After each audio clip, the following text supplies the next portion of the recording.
క్రీస్తునందు ప్రియ దేవుని బిడ్డలకు మన ప్రభువును రక్షకుడైన యేసుక్రీస్తు నామములో యోధా సింహం ధ్వని పరిచర్య తరపున కూడి వచ్చిన మీ అందరికీ నా హృదయపూర్వకమైన శుభములు, అందరికీ వందనాలు తెలియపరుచుకుంటూ ఉన్నాను. అట్లాగే ఈ యూట్యూబ్ ఛానల్లో యోధా సింహం ధ్వని టీవీ కార్యక్రమంలో ప్రభు వీక్షిస్తున్నట్టు దేవుని యొక్క ప్రజలకు మరొకసారి ప్రత్యేకంగా మా యొక్క పరిచయ తరఫున నా నుండి హృదయాలతో వందనాలు తెలియపరుచుకుంటున్నాను. అందరికీ వందనాలు. బాగున్నారా? మంచిది. దేవుడు మిమ్మలను మీ కుటుంబాలను దేవుడు దీవించి ఆశీర్వదించును గాక.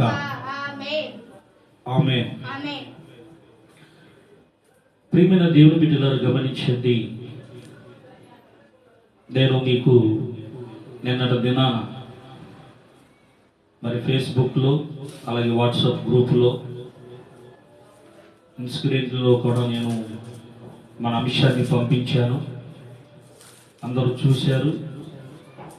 మరి మీ యొక్క అనుదిన ప్రార్థనలో ఈ అంశం కొరకే ప్రార్థించినట్టు బిడ్డలందరూ, కుటుంబాలందరికీ కూడా మరి నిండు దేవుని యొక్క దేవుళ్ళు ఆశీర్వాదాలు నిండుగా దయచేయను గాక. ఆమేన్. ప్రియులారా, గమనించండి. మరి లైవ్ ప్రోగ్రాంలో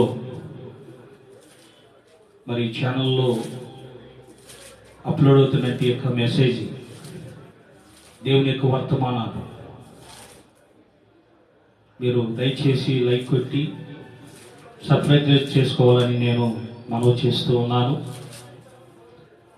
మన ఛానల్ని మీరు సబ్స్క్రైబ్ చేయటం వల్ల మీకు ఎన్నో వర్తమానాలు మీకు అందించబడతాయి.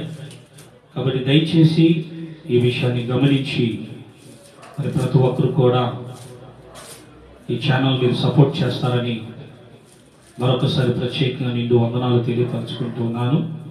మంచిది. దేవుని యొక్క వాక్యంలోకి మనం వెళదాం, చూద్దాం. ఈరోజు ఒక ప్రత్యేకమైన అంశం. మన అంశం పేరేంటి చెప్పండి? దేవుడు నమ్మదగిన వాడు. దేవునికి స్తోత్రం. చెప్పండి. ఏంటంట? మన దేవుడు ఎవరంట? నమ్మదగిన దేవుడు. Praise the Lord. మన దేవుడు నమ్మదగిన వాడు. ఈ లోకంలో మనము ఆలోచన చేసినట్లయితే నేను నీకున్నాను అని చెప్పేవాళ్ళు ఎంతో మంది ఉన్నారు. కానీ నమ్మకం అనేది చాలా తక్కువ. గుర్తుపెట్టుకోవాలి. ఈ లోకంలో మనం ఆలోచన చేసినట్లయితే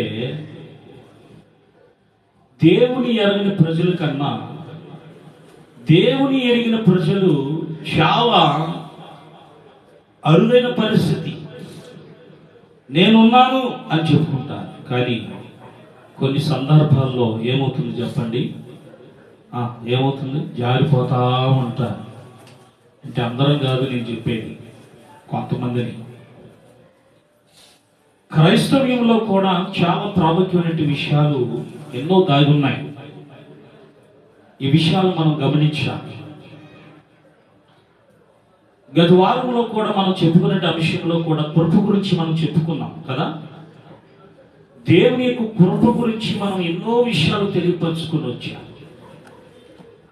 దేవుడు చాలా గొప్పవాడు కదా. దేవుడు చాలా గొప్పవాడు. గొప్పవాడనే కాదు, నమ్మదగిన దేవుడు. Praise the Lord. మన దేవుడు ఎవరంట?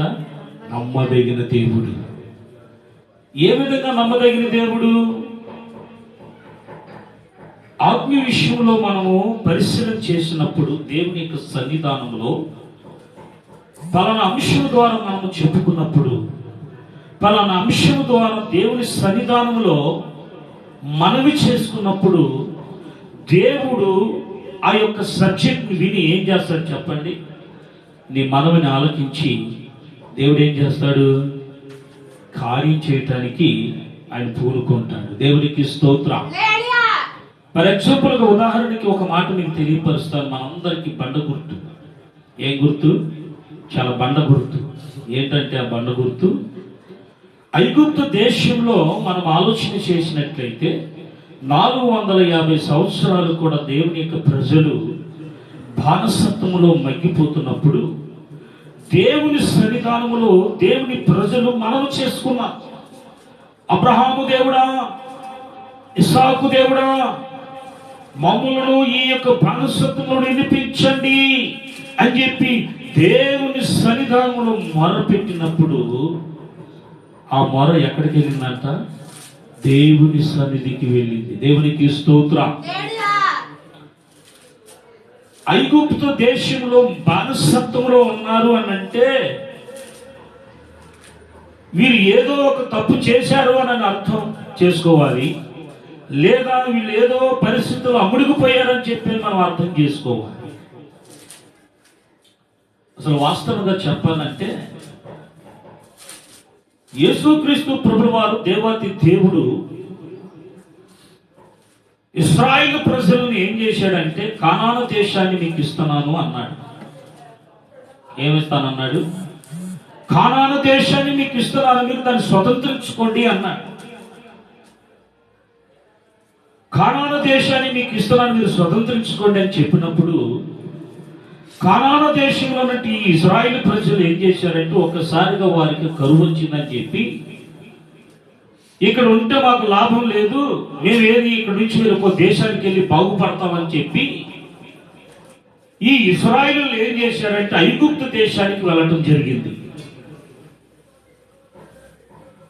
తండ్రి అయిన దేవుడు కుమారుడైన యేసుక్రీస్తు ప్రభువు వారు చెప్పిన మాట ఏంటి అంటే, నేను నమ్మదగిన దేవుడును, నేను వనువాడునై ఉన్న దేవుడును, నేను ఇదిగో కానాను దేశాన్ని నీకు ఇస్తున్నాను, మీరు స్వతంత్రించుకోండి అని చెప్పి దేవాది దేవుడు ఒక బాండ్ పేపర్ మీద రాసిస్తే అక్కడ ఒక చిన్న కరువు వచ్చిందని చెప్పేసి దేవుడిచ్చినట్టు కానాను దేశాన్ని విడిచిపెట్టి ఐగుప్తు దేశానికి వెళ్ళారు. ఐగుప్తు దేశానికి వెళ్ళిన ఫరో రాజు ఏం చేశాడంటే వీళ్ళందరినీ ఎత్తి సేకరి చేయించుకొని అరాపరా ఏంటంటే క్లైసన్న పానము అంటే ఏంటి, వాళ్ళకి తగినంత ఆహారం పెడుతూ వాళ్ళకి ఎత్తి సేకరి చేయించుకుంటూ ఉన్నారు. బానిసత్వంలో మునిగిపోతున్నారు. ఒక్క రోజైనా సరే సెలవు పెడితే వాళ్ళకు ఉంటుంది, అట్లా ఎట్లా ఉండదు. వాళ్ళకి కొరడా దెబ్బలతో కొట్టి హింసించి గుద్ది అనేక పర్యాయంలో కూడా హింసిస్తూ వచ్చేవారు. ఆ ఐగుప్తు దేశంలో అంత భయంకరమైన బానిసత్వం. పిల్లలు గమనించినట్లయితే ప్రాముఖ్యంగా